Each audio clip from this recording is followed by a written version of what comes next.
Second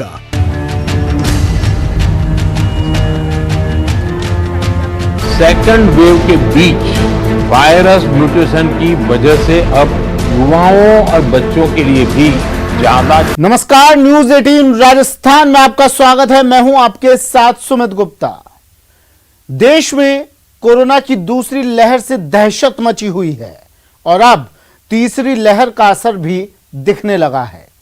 corona की जिस तीसरी लहर को लेकर बच्चों में जिस खतरे की आशंका जताई जा रही थी, उसकी घातक तस्वीरें दूसरी लहर में नजर आने लगी है। देश में कोरोना से ठीक हो चुके कुछ बच्चों में MIS नाम की खतरनाक बीमारी पाई गई है। इसका मतलब साफ है कि जो बच्चे कोरोना से ठीक हो चुके हैं, उन बच्चों को ठीक होने के बाद भी एक घातक बीमारी घेर रही है। इतना ही नहीं, गुजरात के अहमदाबाद में 13 साल के एक बच्चे में ब्लैक फंगस पाया गया है। यह बच्चा भी कोरोना से ठीक हो चुका था। बच्चे में ब्लैक फंगस मिलने के बाद सबके होश उड़ गए हैं। दूसरी लहर में कोरोना ने शहरों में संक्रमण फैलाने के बाद गांवों का रुख किया है। कोरोना वायरस ने बुजुर्गों के अलावा युवाओं को चपेट में लिया और अब बच्चों पर घातक हमला कर उन्हें अपना शिकार बना रहा है। आज इस स्पेशल रिपोर्ट में बच्चों पर घातक खतरों के बारे में बताएंगे और इससे निपटने के लिए क्या इंतजाम किए जा रहे हैं, ये बताएंगे। तो चलिए शुरू करते हैं आज का ये खास शो, बच्चों को बचाना है।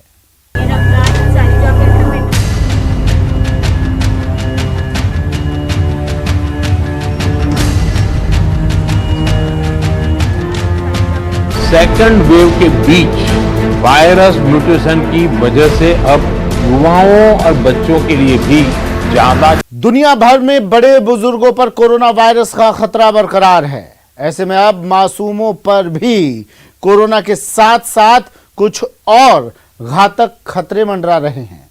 इन घातक खतरों को लेकर बहुत सावधान रहने की जरूरत है। चुनौती बड़ी जरूर है, लेकिन अपने बच्चों को हमें हर हाल में बचाना है। उन्हें हर खतरे से महफूज रखना है, क्योंकि इस बार मामला हमारे मासूमों से जुड़ा है।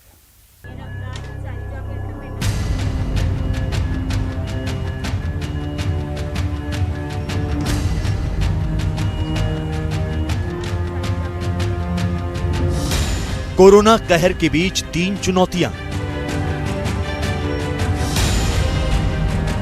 कोरोना वायरस को लेकर देश एक दो नहीं बल्कि 3 बड़ी चुनौतियों का सामना कर रहा है। तीसरी लहर से पहले जो तस्वीरें नजर आ रही हैं, वो काफी हैरान करने वाली हैं। कोरोना की तीसरी लहर को लेकर सबसे ज्यादा चिंता बच्चों की है। इसके लिए महाराष्ट्र, राजस्थान, यूपी समेत कई राज्यों ने तैयारियां शुरू कर दी हैं। दूसरी चुनौती यह है कि बच्चों में कोरोना से ठीक होने के बाद MIS यानी मल्टी सिस्टम इन्फ्लेमेटरी सिंड्रोम का खतरा देखा जा रहा है। इसके बारे में आपको आगे बताएंगे। साथ ही कोरोना को लेकर तीसरी बड़ी चुनौती है ब्लैक फंगस को कंट्रोल करना, क्योंकि देश भर में इसके मरीज तेजी से बढ़ रहे हैं। अब सबसे पहले आपको बताते हैं कोरोना वायरस को लेकर बच्चों में सबसे नई और घातक बीमारी के लक्षण। कोरोना से ठीक हो रहे लोगों में ब्लैक फंगस का खतरा तेजी से बढ़ रहा है। इस बीच राजस्थान के अंदर कोरोना से ठीक हो चुके बच्चों में मल्टी सिस्टम इन्फ्लेमेटरी सिंड्रोम देखा गया। इस बीमारी के कई लक्षण हैं। राजस्थान में करीब 100 बच्चों में इस बीमारी के लक्षण देखे गए, यानी कि कोरोना की तीसरी लहर से पहले बच्चों पर बड़ा खतरा मंडरा रहा है। MIS यानी मल्टी इन्फ्लेमेटरी सिंड्रोम, इसमें कई तरह के लक्षण देखे जाते हैं। बच्चों को 3 दिन तक तेज बुखार रहता है, शरीर पर लाल चकत्ते पड़ जाते हैं, आंखें लाल हो जाती हैं, लगातार पेट दर्द और उल्टी होती है, ब्लड प्रेशर कम होने लगता है, सांस तेज चलने लगती है, दिल की धड़कन तेज हो जाती है, पेशाब का रंग लाल हो जाता है। मल्टी सिस्टम इन्फ्लेमेटरी सिंड्रोम है, वो साधारण कोविड से भी ज़्यादा खतरनाक है बच्चों के लिए। और उसका मुख्य कारण ये है कि ये शरीर के अंदर इन्फ्लेमेशन अनचेक्ड करता है, और ये इन्फ्लेमेशन जब अनचेक्ड रहता है तो ये बच्चे के दिल के ऊपर असर करता है, शॉक में चला जाता है, खून का सर्कुलेशन बंद कर देता है, साथ ही कोएगुलोपैथी यानी कि खून में थक्के बनना, और वो थक्के शरीर के दूसरे ऑर्गन्स को डैमेज करने लगते हैं। कोरोना से पीड़ित बच्चों के इलाज में जुटे डॉक्टर्स का कहना है कि कोविड से ठीक होने के कुछ समय बाद कुछ बच्चों में मल्टी सिस्टम इन्फ्लेमेटरी सिंड्रोम पाया गया है। राजस्थान में इस बीमारी से करीब 100 बच्चे पीड़ित हैं। सबसे ज्यादा 25 बच्चे जयपुर में हैं। जोधपुर में 13 बच्चे इस बीमारी से पीड़ित पाए गए हैं। राजस्थान के कुछ और शहरों में भी ऐसे केस पाए गए हैं। डॉक्टर्स के मुताबिक ये बीमारी कोरोना से ठीक हुए बच्चों में 1 से 1.5 महीने में देखने को मिल रही है। ये MIS-C है, multi organ inflammatory syndrome type की डिजीज़ है बच्चों में। इसके अंदर बॉडी के बहुत सारे अंग एक साथ इन्वॉल्व हो सकते हैं और सिम्टम्स इनके कोविड लाइक होते हैं, और इनमें कोई ना कोई कांटेक्ट की हिस्ट्री होती है। तो बेसिकली इनका ट्रीटमेंट कोविड की तरह ही किया जाता है, साथ में डिजीज़ किस तरह की है उसके हिसाब से इसका ट्रीटमेंट किया जाता है। जयपुर में बच्चों के हॉस्पिटल JK लोन में इस बीमारी से पीड़ित 4 बच्चे भर्ती हैं, जिनमें से एक ICU में है। डॉक्टर्स का दावा है कि इस बीमारी के लक्षण ब्रिटेन में मिली कावासाकी बीमारी से मिलते जुलते हैं, लेकिन अभी साफ तौर पर कुछ भी नहीं कहा जा सकता। राहत की बात यह है कि समय पर लक्षण पहचान कर इलाज शुरू कर दिया जाए तो 5 से 6 दिन में इसे पूरी तरह ठीक किया जा सकता है, लेकिन इसके लिए कोरोना से ठीक हुए बच्चों पर लगातार निगरानी रखनी होगी।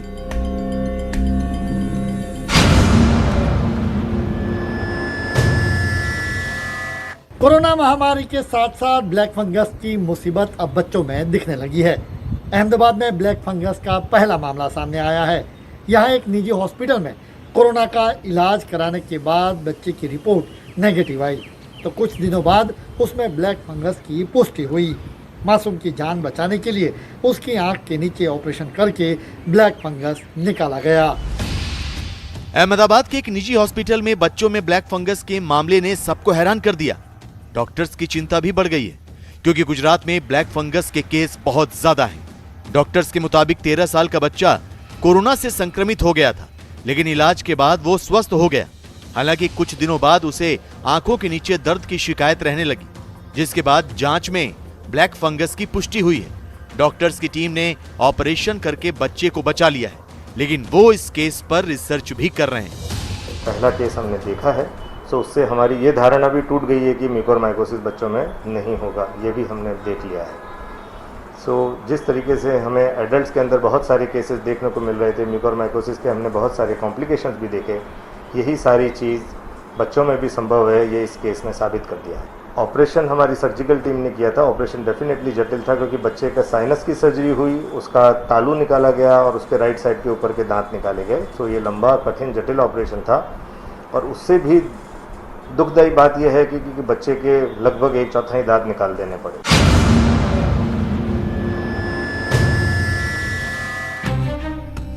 महाराष्ट्र में कोरोना की तीसरी लहर के मद्देनजर बच्चों पर आधारित मेडिकल रणनीति बनाई गई है। राज्य भर में चाइल्ड स्पेशलिस्ट लोगों की एक अलग टास्क फोर्स बनी है। मुख्यमंत्री उद्धव ठाकरे के निर्देश पर बनी टास्क फोर्स पूरे राज्य में सभी छोटे बड़े शहरों में डॉक्टर्स को बच्चों के मामलों पर सलाह देंगे। साथ ही राज्य सरकार को भी जरूरी उपाय करने के लिए अपनी राय देगी।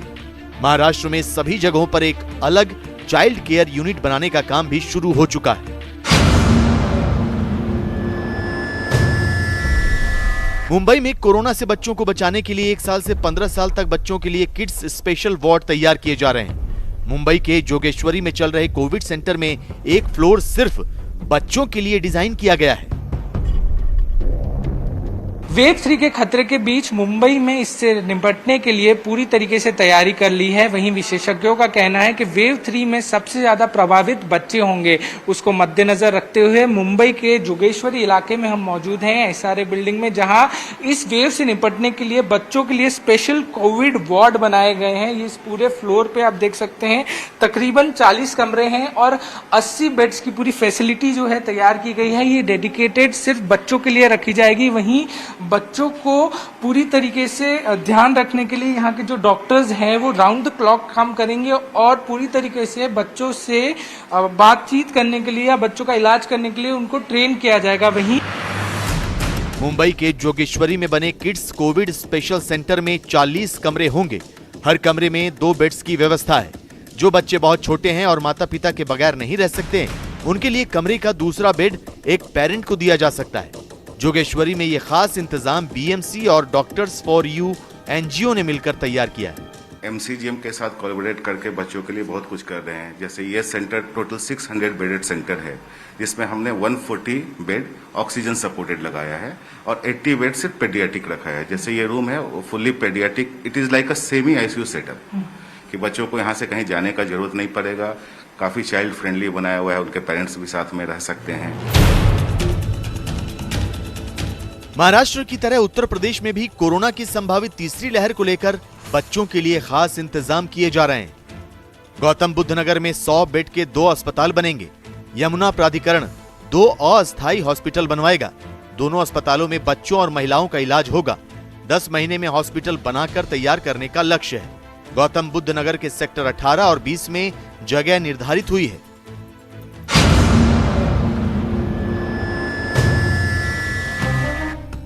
कोरोना के खिलाफ लड़ाई में sir HN Reliance foundation hospital ने एक बार फिर अहम भूमिका निभाई है।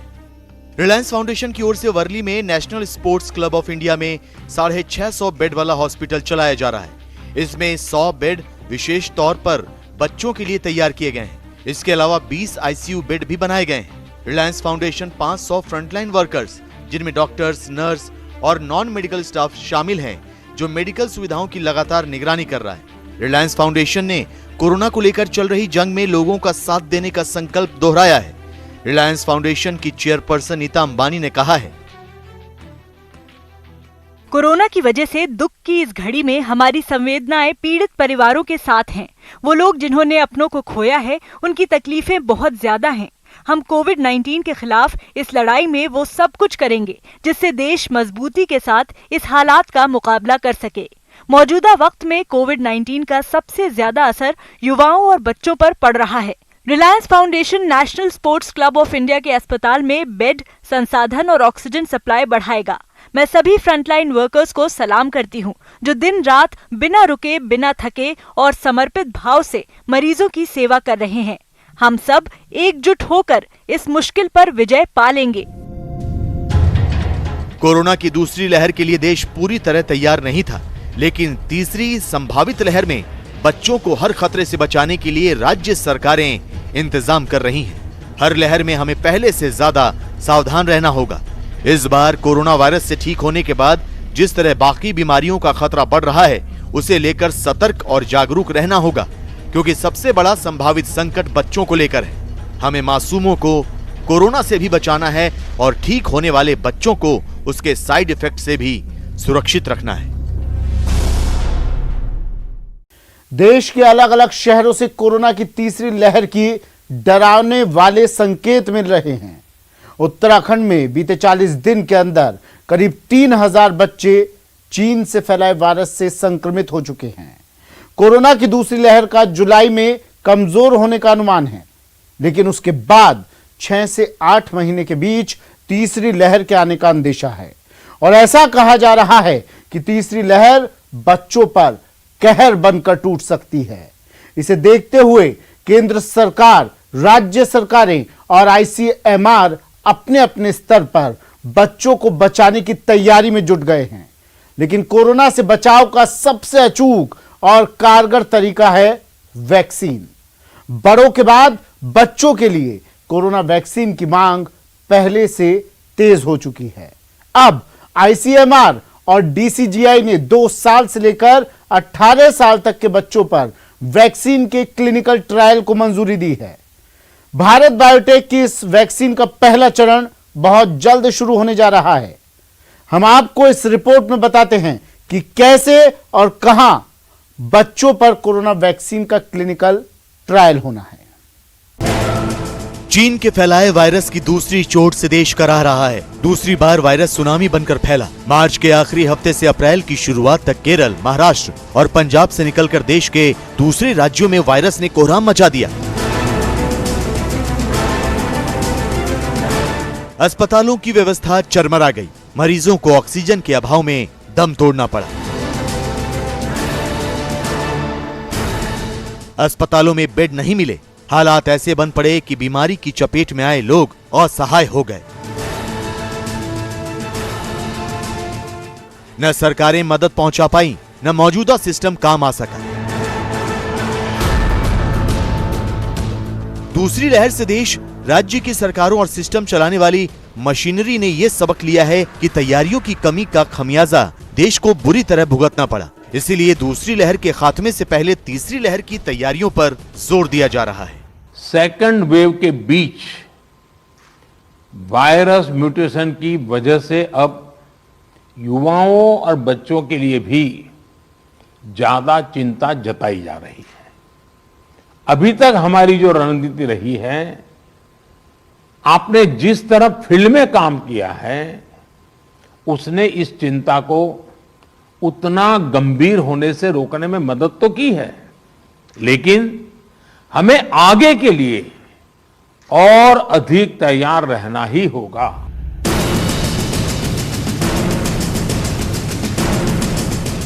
महामारी में अब तक सबसे सुरक्षित रहे बच्चे। मार्च 2020 से देश में कमोबेश ही स्कूल खुले होंगे। देश के बच्चों को वायरस से बचाने का यही एकमात्र रास्ता है कि उन्हें घर में बंद रखा जाए। लेकिन दूसरी लहर में वायरस ने जिस घातक रफ्तार से लोगों को शिकार बनाया है, उससे देश डरा हुआ है। अनुमान है कि कोरोना की दूसरी लहर का कहर जुलाई के अंत तक धीमा पड़ जाएगा, जो राहत वाली बात है। लेकिन अगले 6 से 8 महीने के भीतर कोरोना की तीसरी लहर को लेकर चिंता जताई जा रही है। अंदेशा लगाया जा रहा है कि तीसरी लहर में बच्चों के ऊपर बुरा असर पड़ सकता है। यही वजह है कि केंद्र से लेकर राज्य सरकारें तीसरी लहर को लेकर अभी से सचेत हो गई हैं। केंद्रीय स्वास्थ्य मंत्री ने आज 9 राज्यों और केंद्र शासित प्रदेशों के स्वास्थ्य मंत्रियों के साथ वीडियो कॉन्फ्रेंसिंग की और कोरोना की तीसरी लहर पर तैयारियों के लिए आगाह किया। इस बात की चर्चा जरूर है कि आने वाले समय में अगर वायरस के अंदर और म्यूटेशन होगा तो शायद वो बच्चों को ज्यादा प्रभावित कर सकता है।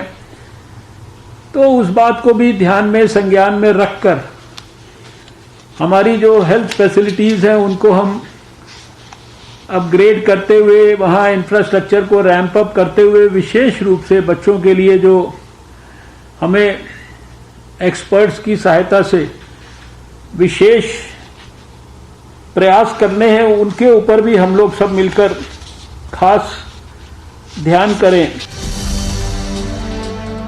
दूसरी लहर के दौरान ही बच्चों के बीच कोरोना का संक्रमण फैलने के मामले सामने आने लगे हैं। लेकिन जैसा कि अंदेशा जताया जा रहा है, अगर वैसा हुआ तो हालात भयावह हो सकते हैं। कोरोना से बचाव का कारगर तरीका मास्क पहनना और हाथ साफ रखना है, लेकिन उससे बचाव का अचूक तरीका है वैक्सीन।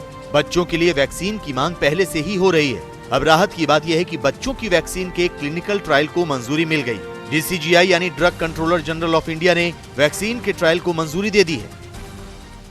थर्ड वेव में मैक्सिमम बच्चे इन्वॉल्व होने वाले हैं, ये एक प्रेडिक्शन है। होता नहीं होता वो मालूम नहीं, पर प्रेडिक्शन जो लास्ट टाइम किया था कि अडल्ट्स में ज़्यादा आएगा सेकेंड वेव में, वो सही निकला। इसलिए अपने को ये प्रेडिक्शन को सच मानना चाहिए। उसी का एक भाग है ये वैक्सीनेशन। इसी मुद्दे को लेके Bharat biotech, national viral institute और ICMR, ये तीनों ने मिलके विथ गवर्नमेंट ये स्टडी आयोजित की है, जिसको बोलेंगे फेज 2 फेज 3 का फर्स्ट पार्ट। कोवैक्सीन बनाने वाली कंपनी भारत बायोटेक ने ही बच्चों की वैक्सीन भी बनाई है। अब माता पिता की सहमति से बच्चों पर ट्रायल करके ये देखा जाएगा कि वैक्सीन कितनी असरदार है। इस वैक्सीन का ट्रायल 2 से 18 साल की उम्र के बच्चों पर किया जाएगा। 2 से 18 साल तक के बच्चे, जो कि बेसिकली पीडियाट्रिक एज ग्रुप रहता है 0 to 18 ईयर, पर इसमें से 2 साल के अंदर के बच्चों को होने के चांसेस कम रहते हैं, इसलिए 2 years to 18 years का ग्रुप सिलेक्ट किया है। इसमें 3 ग्रुप होने वाले। फर्स्ट ग्रुप 2 से 6 साल तक का है, दूसरा ग्रुप जो है 6 से 12 साल तक का है, और तीसरा ग्रुप है 12 से 18 साल का। ऐसे स्टडी पर्पज से 3 ग्रुप तैयार किए हैं।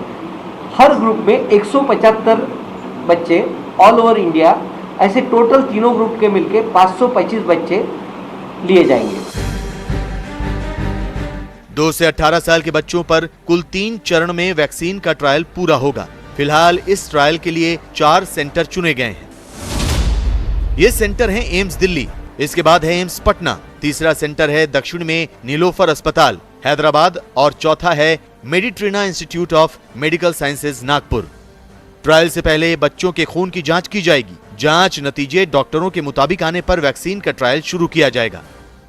स्टडी के लिए अगर पात्र है तो वो स्टडी में लिए जाएंगे और उनको फर्स्ट डोज दिया जाएगा।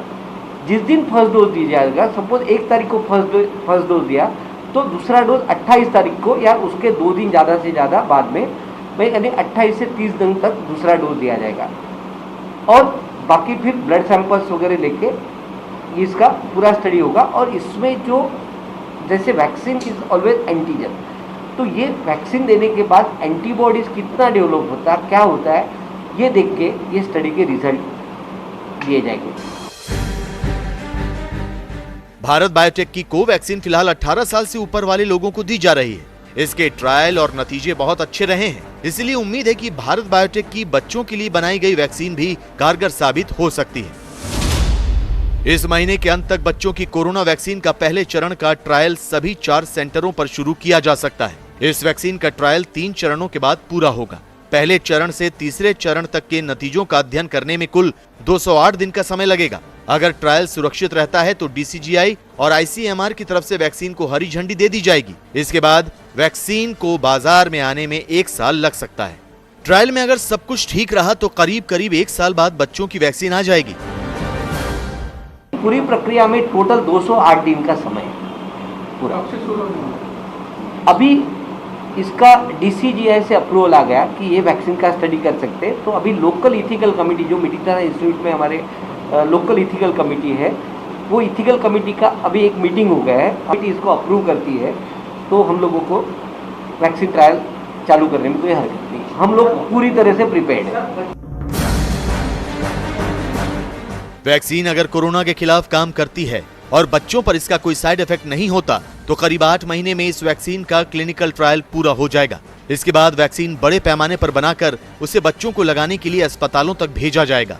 अगर सब कुछ ठीक रहा तो मई-जून 2022 तक बच्चों के लिए वैक्सीन आ जाएगी। लेकिन वैक्सीन आने तक कोरोना से बचाव के लिए कोरोना गाइडलाइन का पालन करते रहें। बच्चों को बचाना है हमारी इस खास पेशकश में। आज के लिए इतना ही, दीजिए इजाजत, नमस्कार।